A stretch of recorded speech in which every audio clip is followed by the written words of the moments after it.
નમસ્કાર મિત્રો, સ્વાગત છે તમારું અમારી ટીઆર ગુજરાતી સ્ટોરી ચેનલમાં. વરરાજાની પરીક્ષા. સૌરાષ્ટ્રના એક નાનકડા ગામ રામપુરમાં હરખભેર તૈયારીઓ ચાલી રહી હતી. ગામના મધ્યમાં આવેલ પટેલવાડાના મોટા આંગણે રંગોળી રચાઈ રહી હતી. માળા ગૂંથાઈ રહી હતી. ઢોલ નગારાના તાલ સાથે ઘરમાં ખુશીની લહેર દોડી રહી હતી.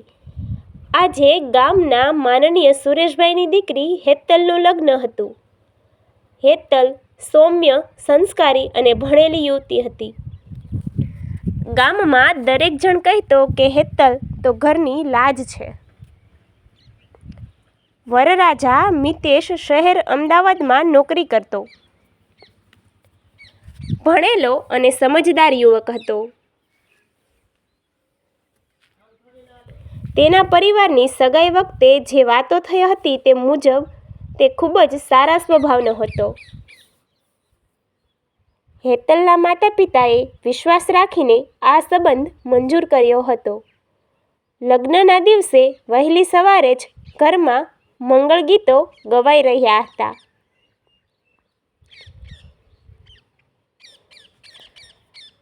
હેતલ સજ્જ થઈને અરીસાની સામે બેઠી હતી. તેની સખીઓ તેને ચીડવતી હતી. અરે હેતલ, આજે તો તું શહેર જતી રહી, અમને ભૂલી નહીં જતી ને?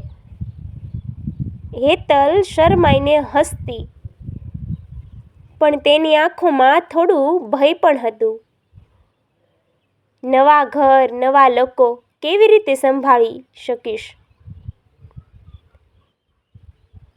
બપોરે વરઘોડો ગામની સીમા પાસે પહોંચ્યો. ઘોડા પર બેઠેલો મિતેશ રાજા જેવો લાગી રહ્યો હતો. મિત્રો સાથે હસતો નાચતો ઢોલના તાલ પર ઝૂમતો આગળ વધી રહ્યો હતો.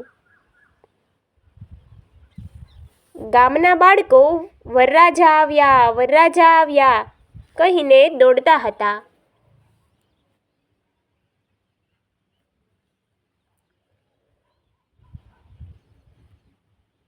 પરંતુ અહીંથી એક અજાણી પરિસ્થિતિ શરૂ થઈ.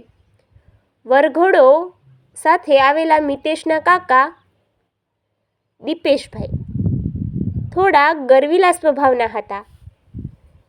તેઓએ સુરેશભાઈને સાઈડમાં બોલાવીને ધીમે અવાજમાં કહ્યું, સુરેશભાઈ, આજકાલ શહેરમાં રિવાજ છે કે વરરાજાને એક સોનાની ચેન અને બાઇક ભેટમાં આપવામાં આવે. તમે તો સમજદાર છો, અમારી પણ ઇજ્જત છે. સુરેશભાઈ અચંબામાં પડી ગયા. સગાઈ વખતે આવું કંઈ નક્કી થયું ન હતું. તેઓએ શાંતિથી કહ્યું, દીપેશભાઈ, અમે તો અમારી ક્ષમતા મુજબ બધું તૈયાર કર્યું છે, પણ બાઇક જેવી મોટી વસ્તુ માટે તો વાત જ નથી થઈ.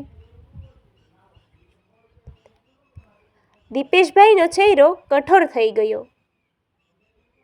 તો પછી વરઘોડો આગળ નહીં વધે, એમ કહીને તેઓ પાછા વળ્યા. આ વાત ધીમે ધીમે બંને પરિવાર વચ્ચે ફેલાઈ ગઈ. હેતલના ઘરમાં ચિંતા ચવાઈ ગઈ. માતા રડી પડ્યા. આખા ગામ સામે અપમાન થશે.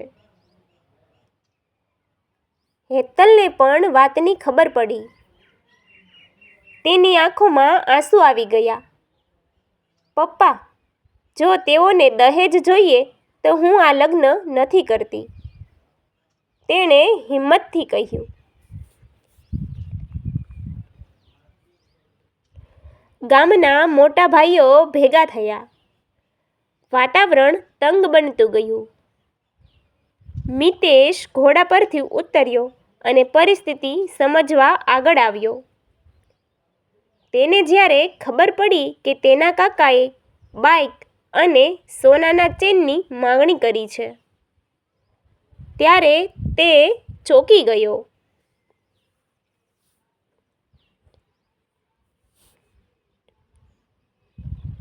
કાકા, આ શું? મિતેશે કડક અવાજમાં પૂછ્યું. બેટા, આજકાલ આમ જ ચાલે છે. આપણું સ્ટેટસ જળવાઈ રહેવું જોઈએ, દીપેશભાઈએ જવાબ આપ્યો. મિતેશ થોડું સમય મૌન રહ્યો. પછી તેણે ઘોડાની લગામ એક મિત્રને આપી અને સીધા સુરેશભાઈ પાસે ગયો. કાકા, હું તમારા પગે લાગુ છું. મને કોઈ દહેજ નથી જોઈએ. જો મારા પરિવાર તરફથી કોઈએ આવી માંગણી કરી હોય તો હું માફી માગું છું.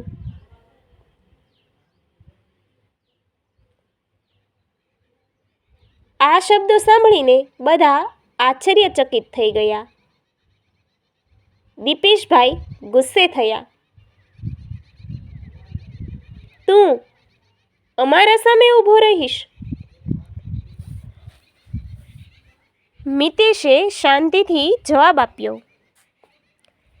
કાકા, આ લગ્ન પ્રેમ અને વિશ્વાસ પર આધારિત છે, વ્યવહાર પર નહીં.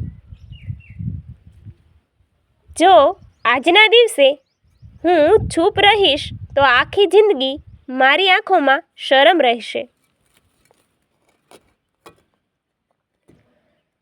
ગામના મોટા માણસો બોલ્યા. શાબાશ બેટા, તું સાચો વરરાજા છે. પરંતુ વાત અહીં પૂરી ન થઈ. દીપેશભાઈએ ગુસ્સામાં કહી દીધું, તો પછી અમે આ લગ્નમાં ભાગ નહીં લઈએ. મિતેશે હિંમતથી કહ્યું, લગ્ન એ બે લોકો અને બે પરિવારોનો સંબંધ છે. જો કોઈને માનવતા સમજાતી ન હોય તો તેમની હાજરી વગર પણ વિધિ થઈ શકે. આ શબ્દોએ બધાને મૌન કરી દીધા. સુરેશભાઈની આંખોમાં ગર્વના આંસુ હતા. હેતલને ખબર પડી કે મિતેશે તેની ઇજ્જત રાખી.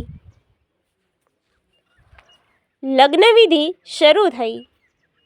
મંડપમાં અગ્નિ પ્રગટ્યો.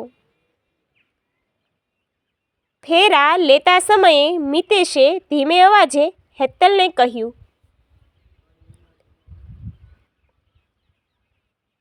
હું તને ક્યારેય કોઈ અપમાન થવા નહીં દઉં.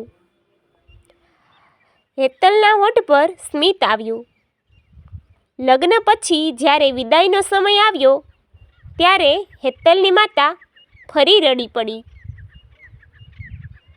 પરંતુ આ વખતના આંસુ દુઃખના નહોતા, ગર્વના હતા. લગ્ન સમારંભ પછી મિતેશે પોતાના કાકા પાસે ગયો. કાકા, હું તમને આદર કરું છું, પણ આજની ઘટના ખોટી હતી. સમાજ બદલાઈ રહ્યો છે. દહેજ જેવી પ્રથા આપણા માટે કલંક છે. દીપેશભાઈ થોડા સમય મૌન રહ્યા. આસપાસ ગામના લોકો ઊભા હતા. તેમની નજરોમાં નિંદા નહોતી, પરંતુ વિચાર હતો. અંતે દીપેશભાઈએ સ્વીકાર્યું, શાયદ હું ખોટો હતો. તું મને માફ કરજે. આ ઘટનાએ આખા ગામમાં ચર્ચા જગાવી. બીજા દિવસે ચોપાટી પર બધા લોકો વાત કરતા હતા કે વરરાજાએ સાચો નિર્ણય લીધો. હેતલ અને મિતેશ શહેર પરત ગયા. તેમણે નક્કી કર્યું કે તેઓ પોતાના લગ્નને એક ઉદાહરણ બનાવશે. થોડા સમય પછી ગામમાં ફરી એક લગ્ન હતું. તે પરિવાર પણ દહેજ વિના લગ્ન કરવા તૈયાર થયો.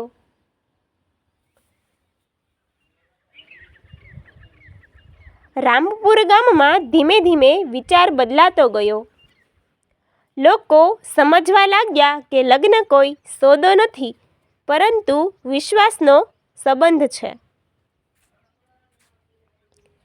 વર્ષો પછી જ્યારે હેતલ અને મિતેશ પોતાના બાળકો સાથે ગામ આવ્યા, ત્યારે લોકો તેમને સન્માનથી મળ્યા. ગામના શાળામાં ખાસ કાર્યક્રમ રાખવામાં આવ્યો હતો, જ્યાં મિતેશે યુવાનોને સંબોધન આપ્યું. સાચો વરરાજા એ છે જે પોતાની જીવનસાથીની ઇજ્જત રાખે, જે અન્યાય સામે ઊભો રહે, તેણે કહ્યું. હેતલ તેની બાજુમાં ઊભી રહીને ગર્વ અનુભવતી હતી. આ એક દિવસની ઘટના હતી, પણ એણે ઘણા લોકોના વિચાર બદલી નાખ્યા હતા. સુરેશભાઈને લાગ્યું કે તેમની દીકરીને સાચો જીવનસાથી મળ્યો.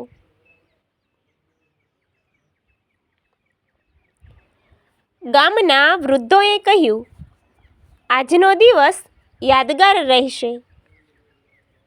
આજે માત્ર બે લોકોનું લગ્ન નથી થયું, પરંતુ એક ખરાબ પ્રથાનો અંત શરૂ થયો છે. સમય પસાર થતો ગયો, પરંતુ રામપુર ગામમાં જ્યારે પણ કોઈ લગ્ન થતું, ત્યારે લોકોએ એ દિવસ યાદ કરતા, જ્યારે એક વરરાજાએ પોતાની પરીક્ષા પાસ કરી હતી. અને હેતલ અને મિતેશની કહાની ગામમાં ઉદાહરણ બની ગઈ કે સચ્ચાઈ, હિંમત અને માનવતા સૌથી મોટું દહેજ છે. થેન્ક યુ મિત્રો. આવી અમારી વાર્તા જોતા રહો. અમારી ચેનલને લાઈક, શેર અને સબસ્ક્રાઈબ કરો.